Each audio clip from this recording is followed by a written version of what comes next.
Bismillahirrahmanirrahim. Assalamualaikum warahmatullahi wabarakatuh. Perkenalkan, nama saya Rakim Mansurah, biasa dipanggil Rakim, dengan NIM 1901030077, kelas 5D, Fakultas Tarbiyah dan Keguruan Universitas Islam Negeri Mataram.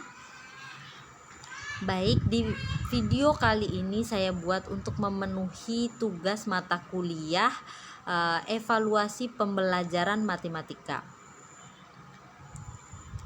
Baik, di video kali ini saya akan membahas ada 5, yaitu pertama adalah fungsi dari evaluasi, kemudian tujuannya, kedudukan, prosedur, serta yang terakhir adalah ruang lingkup.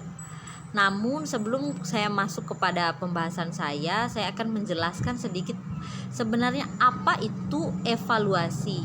Saya mengambil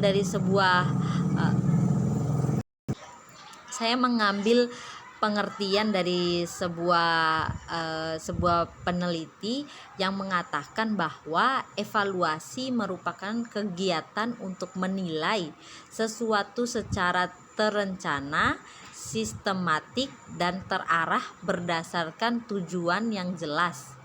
Nah, dari pengertian itu muncullah berbagai macam, itu tadi yang pertama itu adalah fungsi.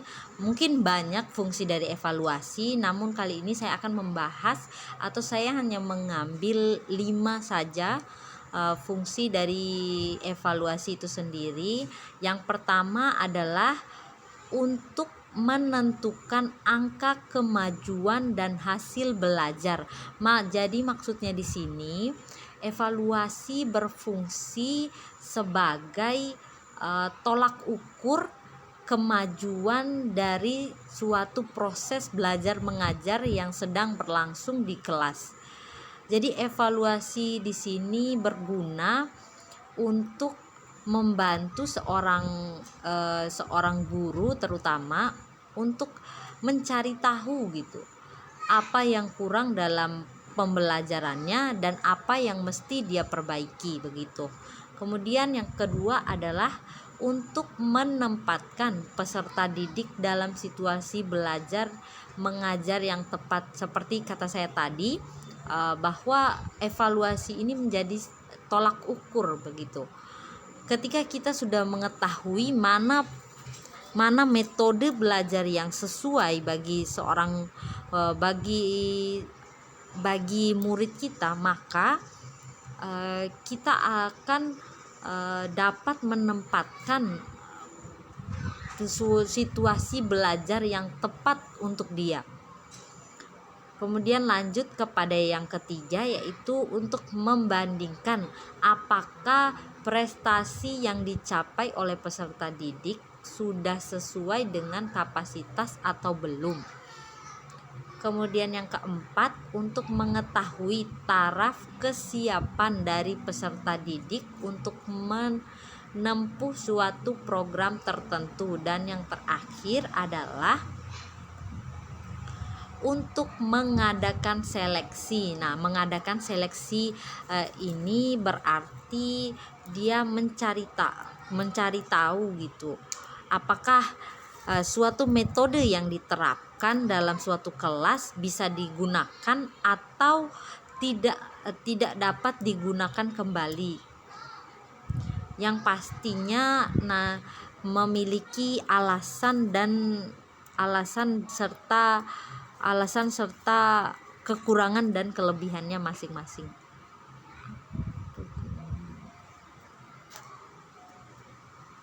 Kemudian lanjut kepada tujuan dari adanya evaluasi. Jadi tujuan evaluasi pembelajaran matematika itu sendiri adalah untuk membuat perbaikan agar pembelajaran mencapai sasaran. Kemudian tujuan evaluasi akan memberikan hasil yang berguna untuk perencanaan lanjutan dengan memperbaiki kekurangan dan kendala baik dalam proses belajar mengajar maupun nanti hasilnya. Kemudian lanjut kepada kedudukan dari evaluasi. Sesuai dengan fungsi dan tujuan evaluasi dalam pendidikan, kedudukan evaluasi dalam kegiatan belajar mengajar berada sebelum, selama, dan sesudah kegiatan berlangsung.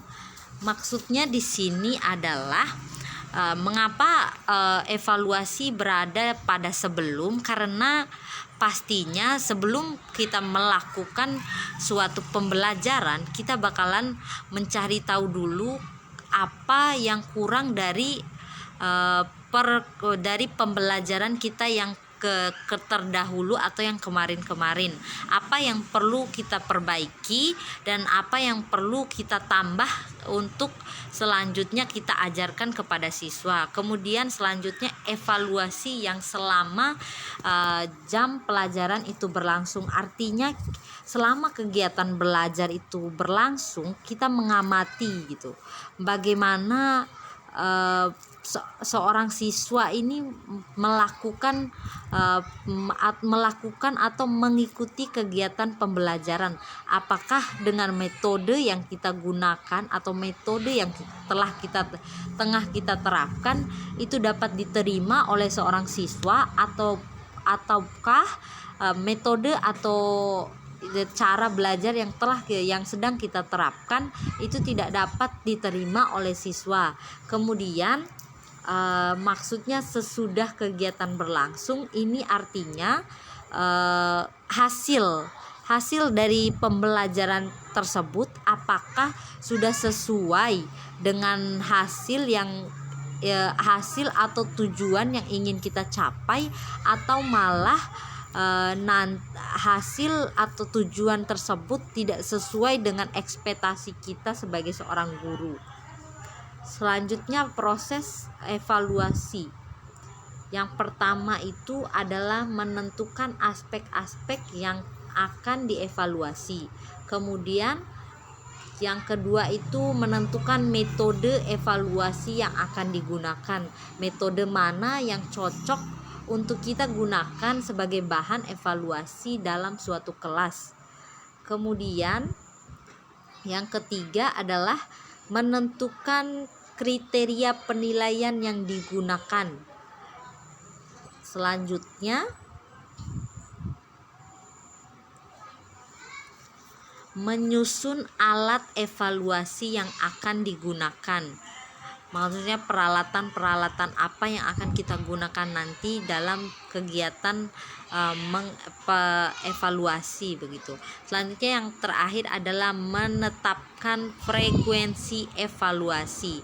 Selanjutnya adalah ruang lingkup. Nah, ruang lingkup ini terbagi menjadi 3, yaitu ada objek evaluasi, evaluasi program pendidikan, serta yang terakhir itu adalah pengamatan atau observasi. Nah, objek evaluasi ini meliputi masukan atau input, kemudian prosesnya, keluar atau output ataupun hasil dari kegiatan evaluasi tersebut. Kemudian evaluasi program pendidikan ini meliputi evaluasi secara rasional, evaluasi secara empirik, evaluasi hasil belajar, serta evaluasi non-tes.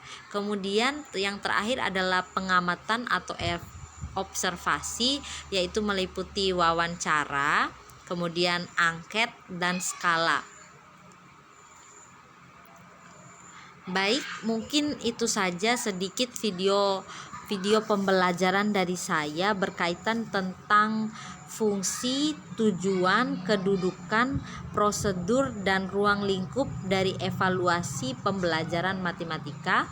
Mohon maaf bila masih banyak kekurangan atau mungkin ada salah-salah kata, mohon maaf.